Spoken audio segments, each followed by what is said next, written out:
الفاتحة.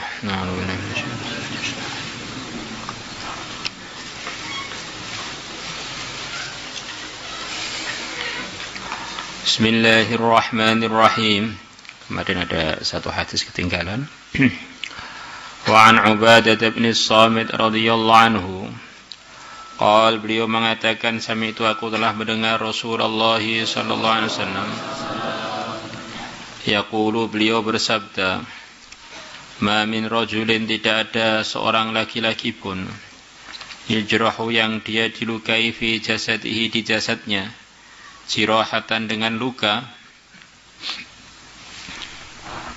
jirahatan, dengan suatu luka, fayatasaddaqu biha, kemudian dia bersedekah, biha, dengan luka yang mengenai dia tadi, illa kafarallahu, kecuali pasti Allah akan menghapus, tabaraka wa ta'ala, tabaraka, maha berkah Allah, wa ta'ala, maha tinggi, anhu, dari yang menyedekahkan lukanya, tidak membalas, tidak mengambil tebusan,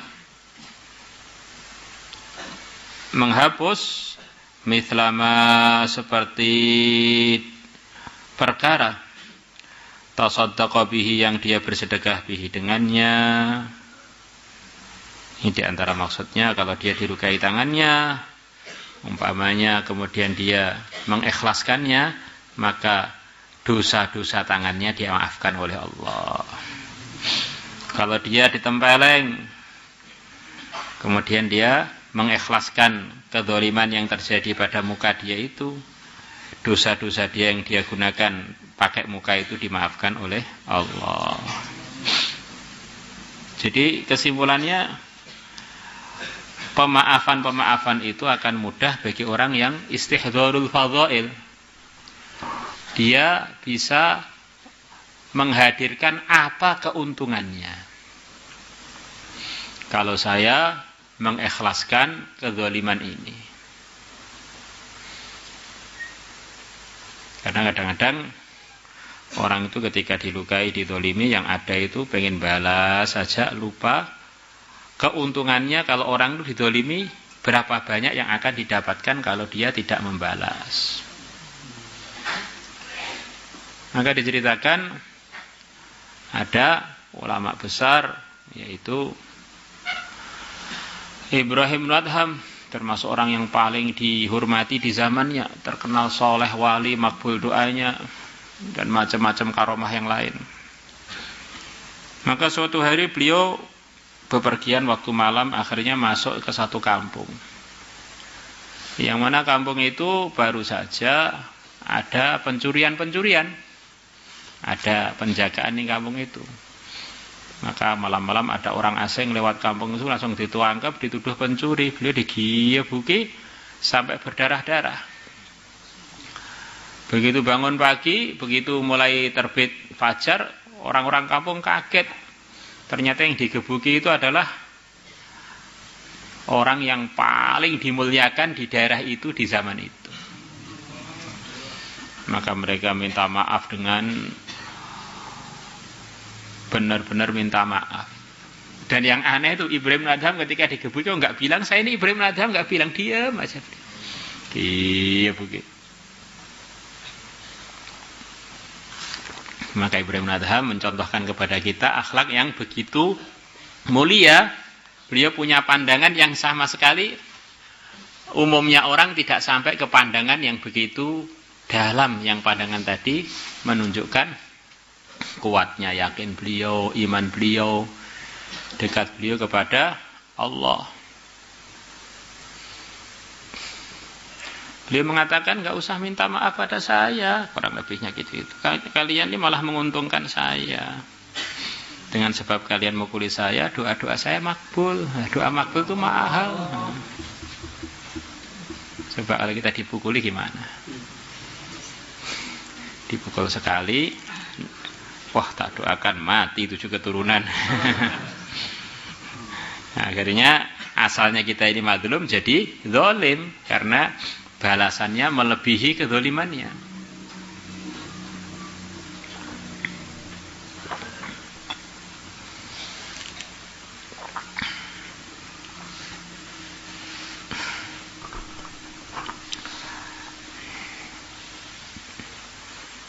manusia, keputusannya orang, akhlaknya seseorang di dalam kehidupannya ini dipengaruhi apa yang terbetik di hatinya. Maka para anbiya alaihimussalatu wassalam pertama kali ngajak manusia untuk islah diri adalah dengan perbaikan hati.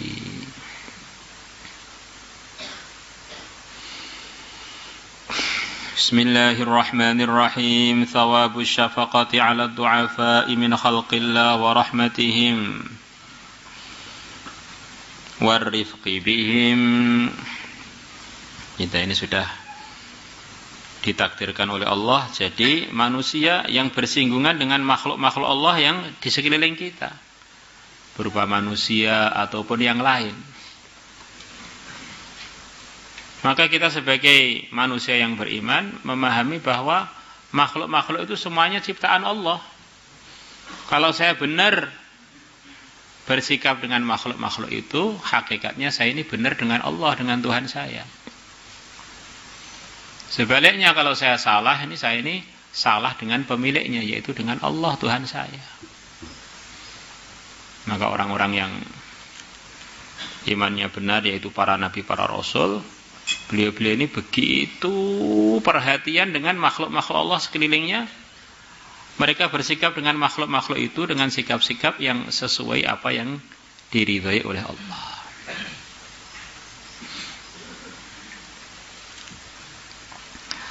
Thawabu syafaqati, pahalanya menyayangi, ala du'afai, atas yang lemah, para yang lemah min khalqillah, dari kalangan makhluk-makhluknya Allah.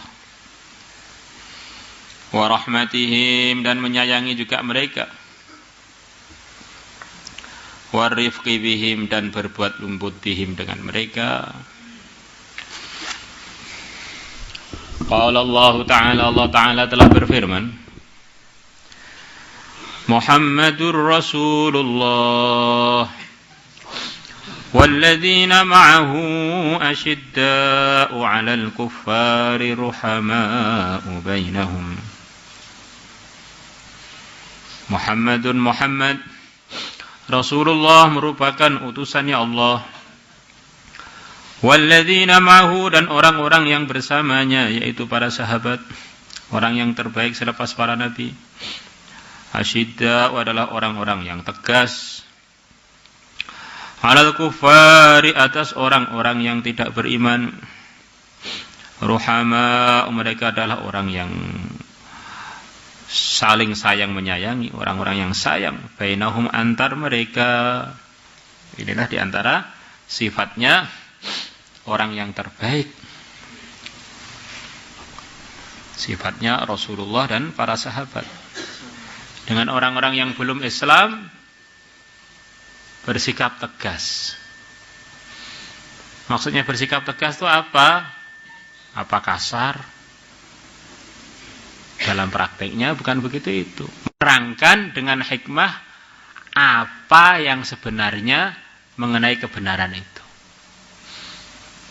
Karena kadang-kadang orang itu karena terlalu banyak basa-basi, karena nggak enak diri, punya teman-teman yang belum Islam, dia sama sekali nggak pernah menerangkan kepentingan mengikuti yang hak dan meninggalkan yang batil. Punya kenalan toko, belum Muslim, kenalannya sudah 10 tahun, 20 tahun, sama sekali nggak pernah dakwah pada mereka. Sementara dengan teman-teman muslimnya malah galak. Padahal orang itu kalau Islam itu apapun lemahnya, asalkan dia masih Islam, masih iman, suatu saat masuk surga. Jadi kalau orang itu belum beriman, kasihan. Kalau kita nggak nerangkan apa adanya, itu kasihan. Padahal dia ini secara sejarahnya kan kerabat kita, dari Nabi Adam, dari nenek Hawa.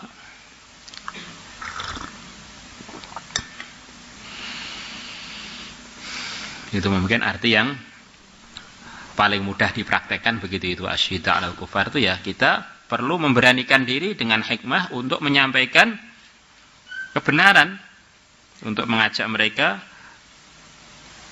mengikuti iman yang benar. Selepas kita menyampaikan, mereka dapat hidayah atau tidak itu bukan kekuasaan kita, tetapi kita sudah tidak disalahkan oleh Allah.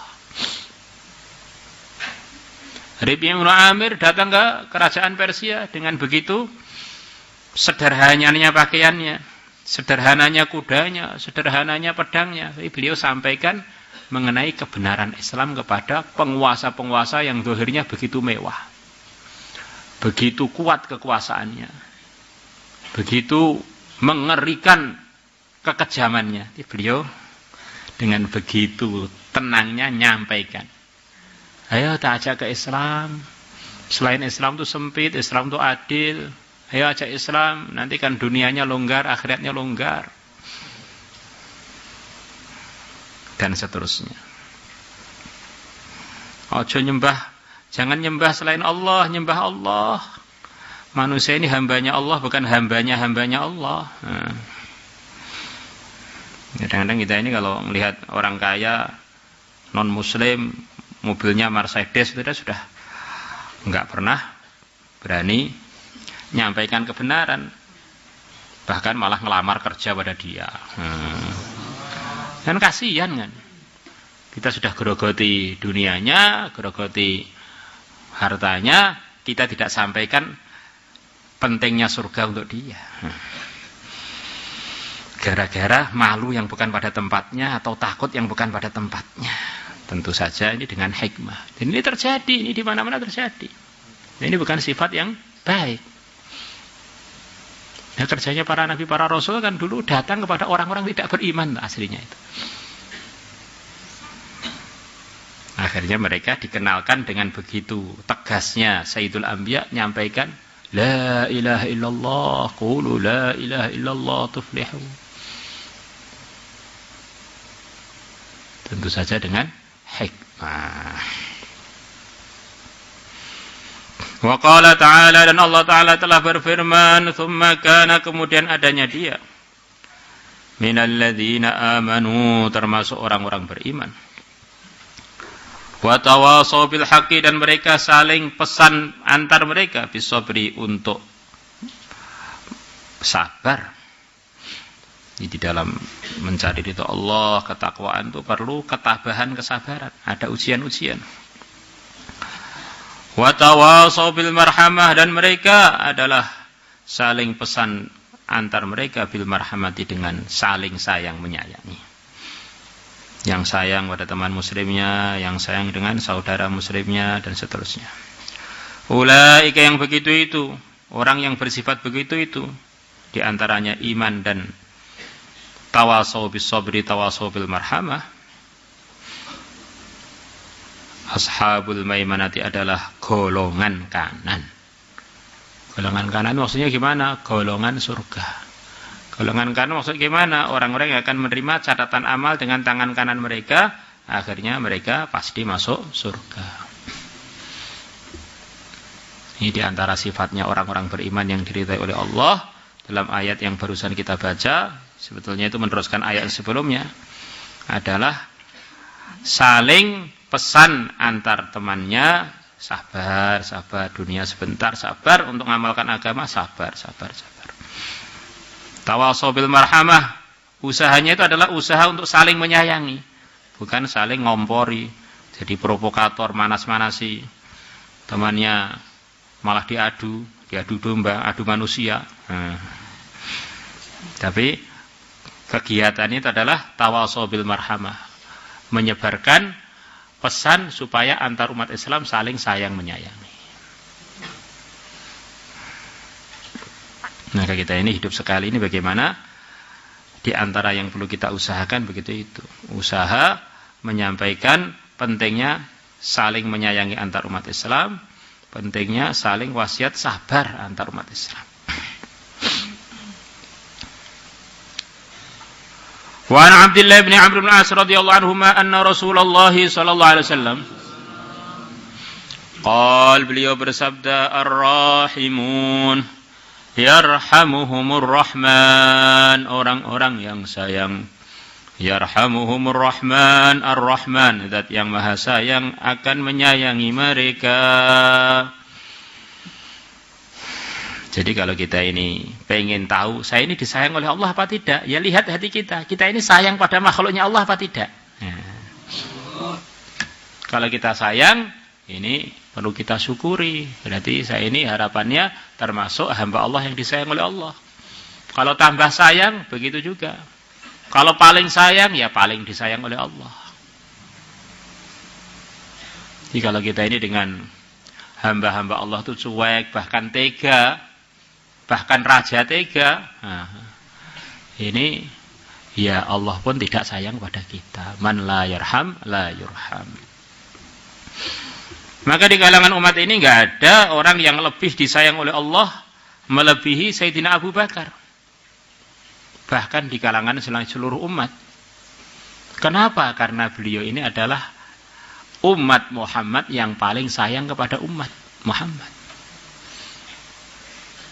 Jadi gelarnya Abu Bakar yang resmi, sifat dalam beliau itu yang disebutkan Nabi diantaranya adalah arhamu ummati bi ummati Abu Bakrin. Paling sayangnya umatku pada umatku adalah Abu Bakar. Jadi kalau orang itu sayang pada umat, disayang oleh Allah. Kalau paling sayang kepada umat, paling disayang oleh Allah. Maka kita ini hati-hati gunakan mulut kita, gunakan doa-doa kita. Ini untuk nyayangi makhluk atau untuk menghancurkan makhluk. Kalau menghancurkan makhluk, ya apa bedanya kita dengan iblis yang memang kerjanya siang malam adalah datangkan keburukan kepada anak Adam. Kadang-kadang orang tuh ngaji terbisi oleh demit. Saya ini pokoknya pengen daftar jadi wali, siapa aja nyaci saya sekali langsung lumpuh lidahnya. Gunjing saya kepleset pisang, kepalanya pecah. Kok berani apa itu ngambil motor saya, lepas tangannya. Kok berani nginjak tempat saya tanpa izin, lepas telapak kakinya. Kadang-kadang perasaan sudah jadi wali. Nah, ini bisa-bisa jadi temannya iblis. Memang iblis itu begitu itu, pengen mencelakakan orang. Maka gelarnya para anbiya itu adalah penyayangnya para orang. Lah itu Nabi Musa kok galak Pak? Lah itulah dari perintah oleh Allah, memang kaumnya Fir'aun enggak ada jatah hidayah, maka beliau doanya sesuai apa yang diwahyukan Allah kepada beliau. Lah Nabi itu Nabi Nuh doa, ya Allah hancurkan semua sampai sak bayi-bayinya. Nah, itu selepas Allah berfirman kepada Nabi Nuh bahwa innahu la yu'mina min qaumika illa man qad aman. Sudah tidak ada jatah hidayah lagi, maka berarti yang tersisa walaupun bayi ini bayi neraka. Maka ya ini memang perlu didoakan buruk, memang bayi neraka. Kalau kita ini Nabi jelas bukan, ngaku Nabi ya jelas rusak imannya. Wali juga diragukan. Wali murid juga belum tentu kalau laku. Kalau kok akhlaknya buruk sekalian, nanti di sana dapat prestasi apa? Orang itu yang hebat, musuh-musuhnya dengan sebab dia jadi ahli-ahli surga. Orang itu yang buruk, teman-teman baik dia jadi masuk neraka gara-gara dia. Orang kalau akrab dengan saya dapat hidayah kan bagus.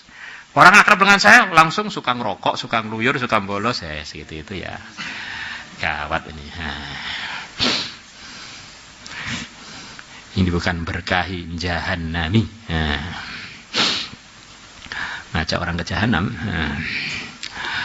Irhamu man fil ardi, sayangilah oleh kalian man fil ardi, orang yang di bumi. Yarhamkum, maka menyayangi kalian man fis sama, orang-orang yang di langit. Maksudnya akan disayang oleh para malaikat. Malaikat tidak akan sayang kepada dia sebelum ada pengumuman dari Allah bahwa Allah telah sayang kepada orang tersebut. Ini diantara maksudnya. Ya Allah, irhamu man fil ardi yarhamkum man fis sama. Rawahu Abu Dawud wa Tirmidzi wa qala haditsun hasanun sahih. Dan ini sayang yang sebenarnya itu bagaimana, Pak? Sayang itu ya sesuai dengan apa yang dicontohkan oleh Nabi. Ajarkan oleh para ulama yang ahlinya. Ada perkara-perkara itu yang memang ajarannya agama, mangfil ardi itu kalau kita anggap akil, ghairu akil masuk, itu sampai hewan-hewan pun perlu kita sayangi. Ada hewan-hewan yang memang oleh agama itu tidak boleh kita jadikan teman yang perlu disayangi. Memang hewan ini karakternya adalah khianat. Di antaranya adalah ular. Saya punya teman lumayan akrab, dia ini kepatok ular, akhirnya pingsan hampir 1 bulan. Memang takdirnya hidup. Kemudian dia cerita, "Memang saya ini salah. Saya ini sudah tahu mulai ngaji dulu bahwa ada 5 hewan yang memang itu termasuk hewan-hewan yang tidak boleh disayangi, termasuk ular. Terus saya ini sukanya ngumpulkan ular, mau macam-macam ular, tidak. Saya pengalaman saya nggak begitu, kok ular itu bisa disayangi. Pas ular yang kesekian disayangi ternyata dia matok tuannya." Berapa banyak cerita orang atraksi ular, ularnya dimasukkan mulut ternyata gigit lidahnya tuannya. Emang itu namanya sayang bukan pada tempatnya. Saya ini sayang, Pak, sampai iblis pun mau tak sayangi, wes. Itu sudah perintah Allah, inna syaitana lakum aduwwun fattakhidhuhu aduwwa. Ini sudah ada mustasnanya dari man tadi. Inna syaitan di sini maksudnya kepalanya setan, yaitu iblis. Sesungguhnya setan lakum aduwwun adalah musuh bagi kalian, fattakhidhu aduwwa, maka jadikanlah dia musuh. Maka kata sebagian ulama, kalau kamu pengen bermusuhan yang berpahala, bermusuhan aja dengan setan, bermusuhan dengan iblis. Iblis mau disayangi. Maulaya salli wa sallim daima